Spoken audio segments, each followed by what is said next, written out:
پاؤں کو ٹخنوں سمیت دھو لیا کرو۔ یہ 4 فرائض ہیں جو اللہ تعالیٰ نے وضو کے قرآن پاک کے اندر بیان فرمائے۔ جس آدمی کے وضو کے اندر کوئی کمی رہ جائے اس بندے کی نماز نہیں ہوتی، کہ نبی کریم صلی اللہ علیہ وسلم کا ارشاد پاک ہے کہ نماز جنت کی کنجی ہے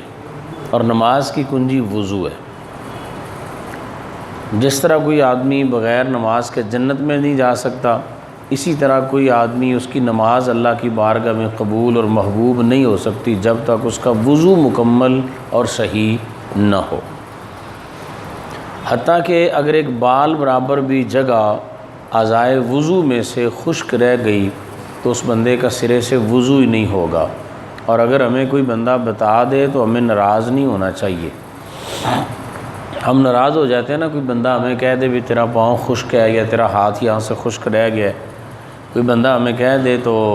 ہم ناراض ہو جاتے ہیں، تجھے کیا پتہ ہے میں نے پورا ہی وضو کیا ہے۔ حالانکہ نظر آ رہا ہوتا ہے، بعض اوقات ایڑی خشک رہ جاتی اور بندے کو جلدی میں نہیں سمجھ آتی، نہیں پتہ چلتا،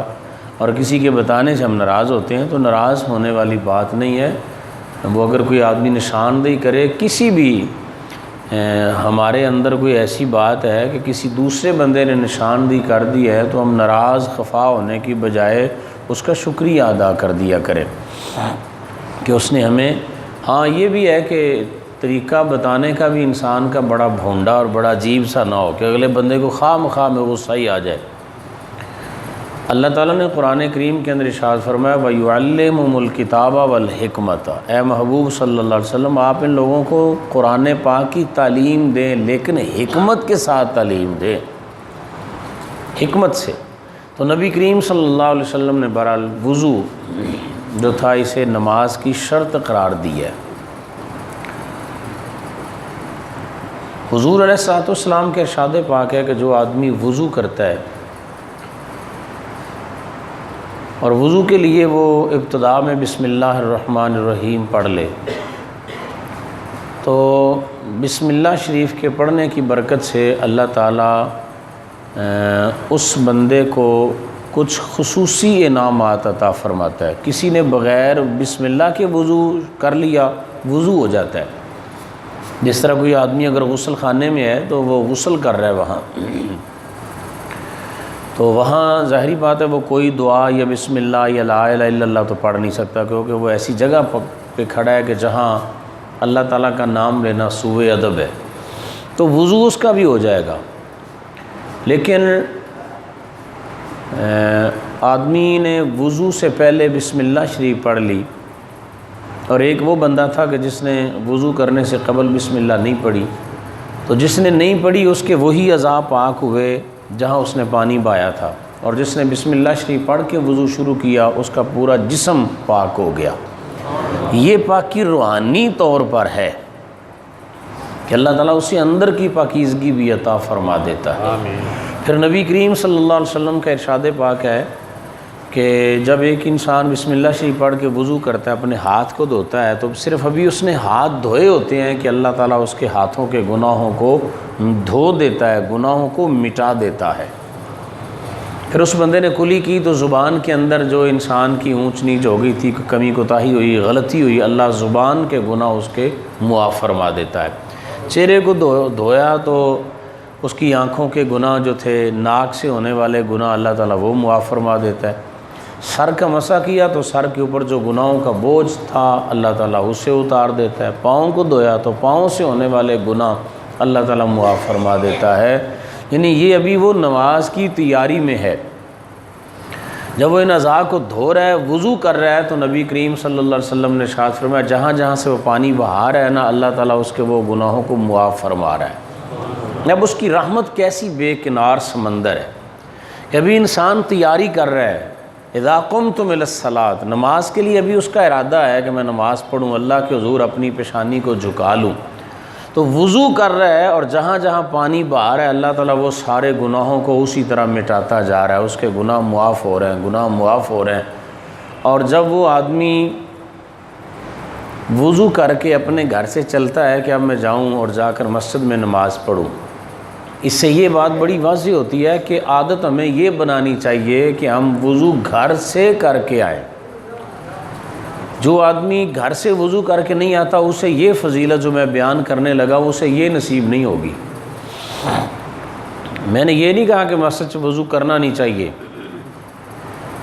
میں نے یہ کہا کہ عادت یہ بنائیں کہ گھر سے وضو کر کے آئیں۔ ہاں کوئی بندہ مسافر ہے، کسی کی پریشانی ہے، مثال کے طور پر ایک دکاندار ہے، اس کی دکان مسجد کے سامنے ہے، قریب ہے، اور گھر اس کا 1 میل دور ہے، اب وہ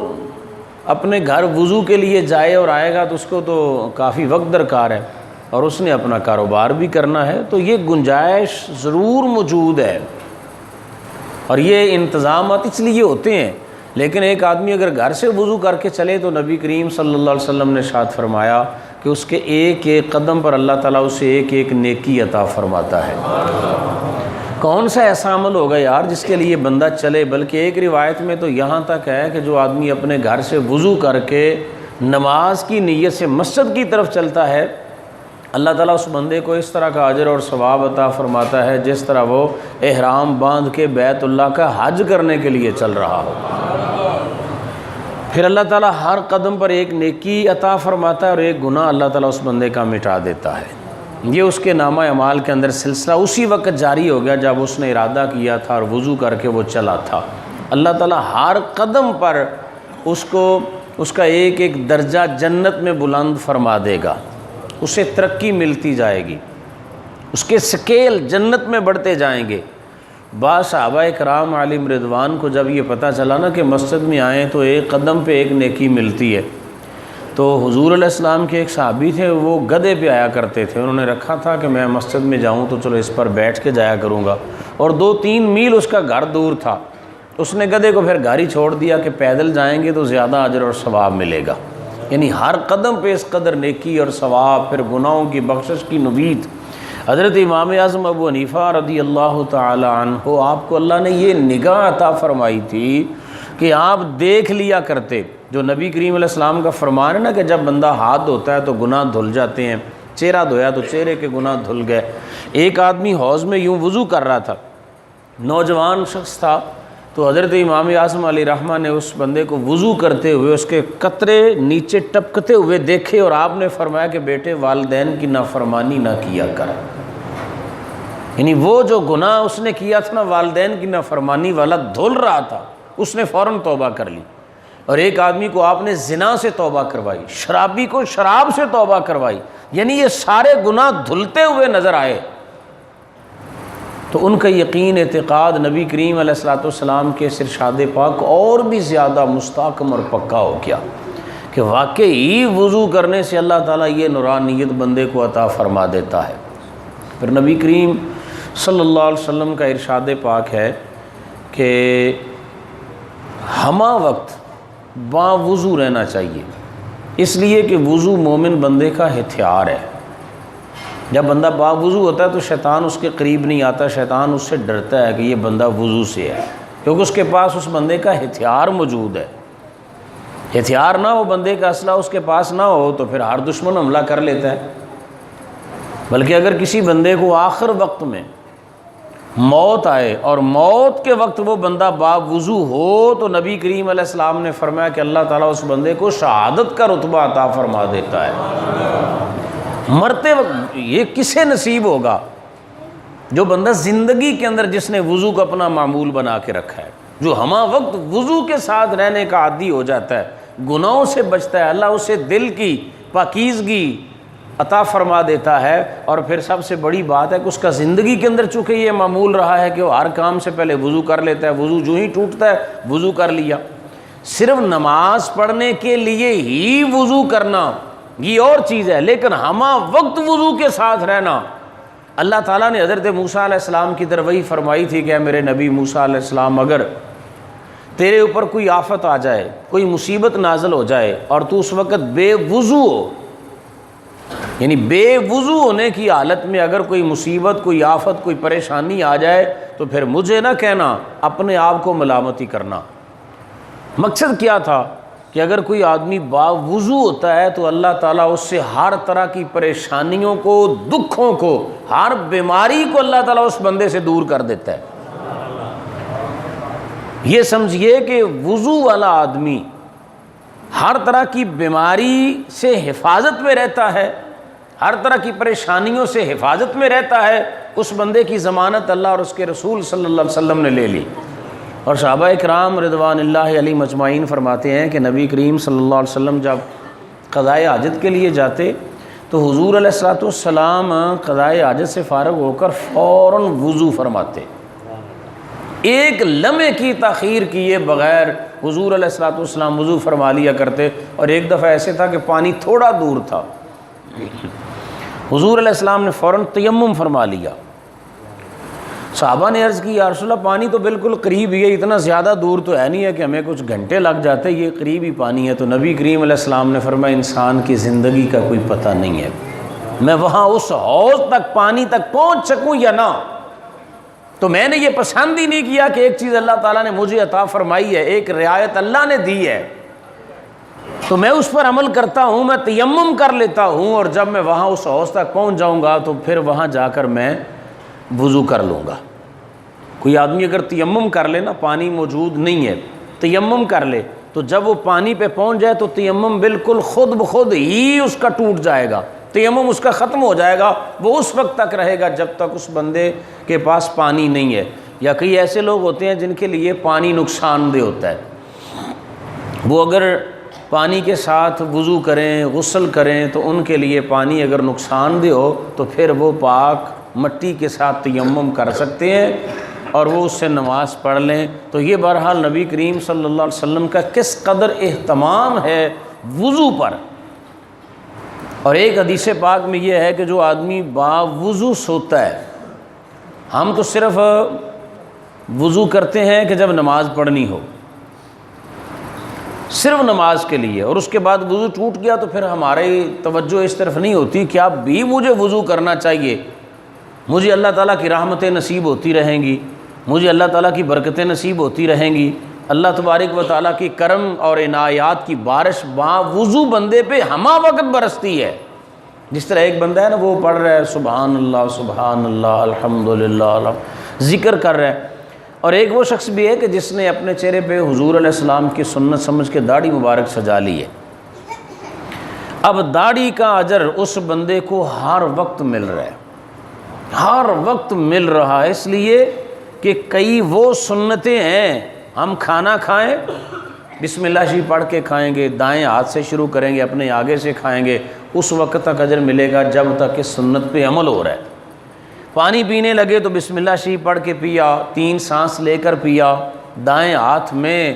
پیالہ گلاس پکڑ کر پیا، تو ہمیں اس وقت تک ثواب ملا جب تک ہم پیتے ہیں، جب تک کھا رہے ہیں۔ سنت پہ جب تک عمل ہوتا ہے اجر ملتا ہے۔ چہرے پر حضور علیہ السلام کی داڑھی مبارک والی ایسی عظیم سنت ہے کہ بندہ سو بھی جاتا ہے تو پھر بھی فرشتے ثواب لکھتے ہی رہتے ہیں۔ یہ کبھی نہ چہرے سے ہٹتی ہے، سجا ایسی لی ہے نہ ہٹتی ہے، اور نہ ہی پھر اس کا اجر کبھی منقطع ہوتا ہے، ہمیشہ بندے کو نصیب ہوتا رہتا ہے۔ اور یہی حالت باوضو رہنے والے بندے کی ہے۔ وضو میں اللہ کی رحمتیں اسے نصیب ہو رہی ہیں، اللہ تعالیٰ کی برکتیں اس بندے کو نصیب ہو رہی ہیں۔ حضور نبی رحمت صلی اللہ علیہ وآلہ وسلم کو ایک دفعہ صحابہ نے عرض کی تھی یا رسول اللہ صلی اللہ علیہ وآلہ وسلم، قیامت کا دن ہوگا اور حضرت آدم حضرت نوح علیہ السلام سے لے کر آپ کی امت تک ساری امتیں وہاں اکٹھی ہوں گی، سارے لوگ موجود ہوں گے، ہمیں تو آپ کی بڑی ضرورت ہوگی کہ ہمیں نبی کریم صلی اللہ علیہ وسلم کا ساتھ، رسول اللہ کا پیار، حضور علیہ السلام کا قرب نصیب ہو جائے، ہمیں آپ کی شفاعت کی ضرورت ہے۔ تو قیامت کے دن ہم تو آپ کو تلاش کر رہے ہوں گے، لیکن آپ اپنی امت کو کیسے پہچان لیں گے؟ آپ کس طرح پہچانیں گے اپنی امت کو؟ تو حضور نبی کریم صلی اللہ علیہ وسلم نے فرمایا تھا کہ اگر ایک استبل کے اندر کافی سارے گھوڑے کھڑے ہوں اور وہ سارے بلیک کلر کے ہوں، کالے رنگ والے ہوں، اور ایک مالک ایسا ہو کہ جس کے گھوڑے 5 کلیان، جس کے چاروں پاؤں سفید ہوں، پیشانی پہ بھی سفید ہو، تو اس بندے کو اس مالک کو پہچاننے کے اندر کوئی دقت پیش آئے گی؟ صحابہ نے عرض کی یا رسول اللہ کوئی نہیں، چونکہ وہ دوسروں سے ملتا ہی نہیں ہے، اس کی پیشانی پہ سفیدی ہے، اس کے چاروں پاؤں کے اندر سفیدی موجود ہے، وہ تو فوراً دور ہزاروں کیا لاکھوں میں پہچان لے گا۔ تو نبی کریم علیہ السلام نے فرمایا یہی حال قیامت کے دن ہمارا ہوگا، میری امت کے ہاتھ پاؤں اور اس کا چہرہ چودھویں کے چاند کی طرح قیامت کے دن روشن اور چمکتا ہوا ہوگا۔ اور فرمایا یہ چیز اللہ فقط میری امت کو ہی عطا فرمائے گا، کسی اور نبی کی امت کو یہ اعزاز نہیں ملے گا۔ فرمایا میں تو دور سے ہی پہچان لوں گا۔ حضرت ابو اعظم بیان کرتے ہیں کہ میں نے ایک دفعہ دیکھا حضرت سیدنا ابو ہریرہ رضی اللہ تعالیٰ عنہ، جن کا اوڑھنا بچھونا نبی کریم صلی اللہ علیہ وسلم کی صحبت اور سنگت رہا، کہتے ہیں میں